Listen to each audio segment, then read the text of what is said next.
Well, hello, friends. Mark Holmes here with my buddy Cowboy Joe Boo. And as always, thank you guys for watching, commenting, and subscribing to the Joe Boo Sports Report. Without you guys, man, this literally does not work. Let's get open for business here. I've actually been fortunate to be able to work from home on these kitchen cabinets and stuff. Tomorrow we'll be on the site. Actually ripping out the other stuff and doing some other measurements, getting lights in and all that. So we'll be on the road. But today, we're here at the Man Cave, and teams are getting ready for next week. Today, 4 o'clock was the last time that you could go ahead and put the franchise tag on people. We know DeMarcus Lawrence has got it on there, Giovanni and Clowney, as well as some other players and things like that.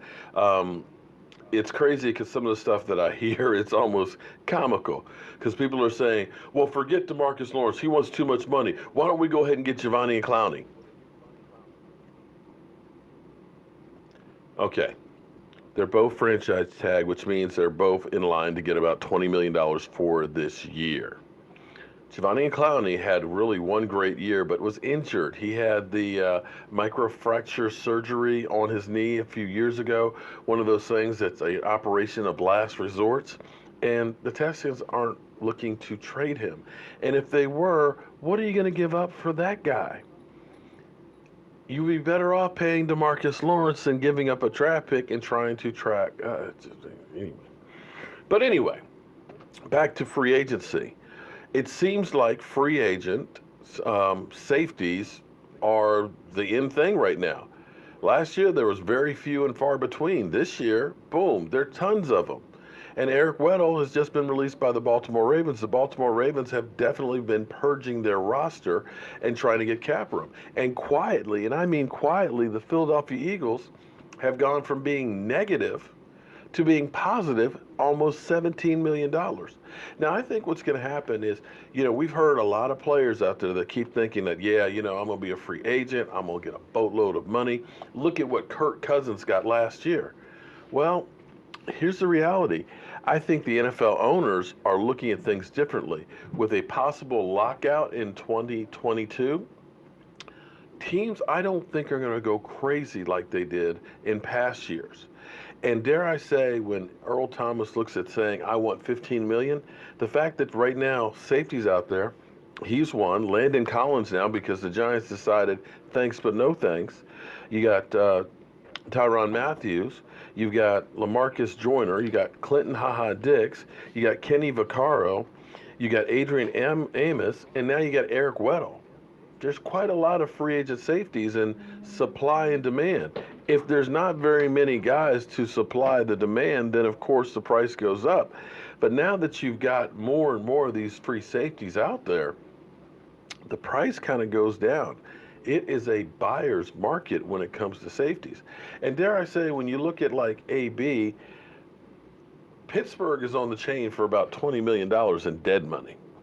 Pittsburgh's not looking to do AB any favors. In fact, if they could send him to hell, they probably would.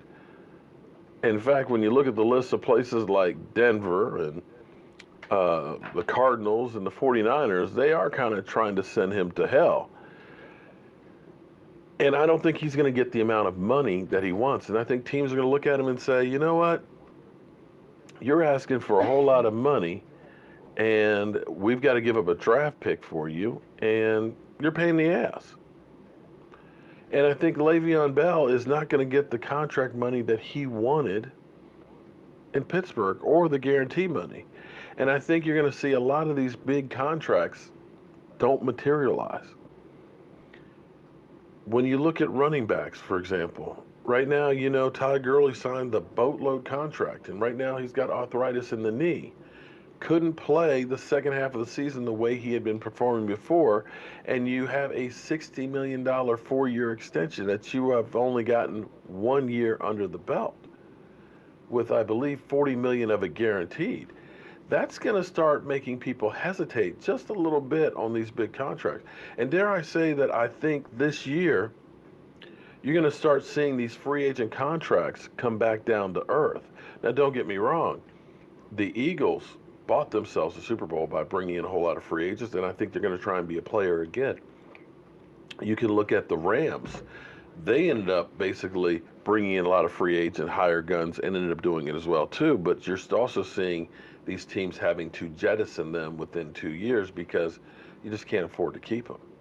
But I dare say that Earl Thomas will not be getting $15 million, not with this list of other free agent safeties that are out there. And we're just beginning because teams are now cutting hard and heavy, getting ready for Monday's free-for-all. So hopefully I get the sound right on this. I'm still trying to balance the system between the live streaming and this one, and it's a pain in the ass, but I'm trying to get there. And if I can catch my breath from working in the shop all day, I may start taking this apart, but I've got lights that go in between the two of these and all of the wiring and everything else, and this is literally a rat's nest to kind of deal with. So once I start, I have to finish, and I want to make sure I'm in the right frame of mind to do this. But as always, guys, I want to thank you all for watching, commenting, and subscribing to the Joe Boo Sports Report. All I got to say is get ready, because next week is going to be hard and heavy. I'll see you guys soon.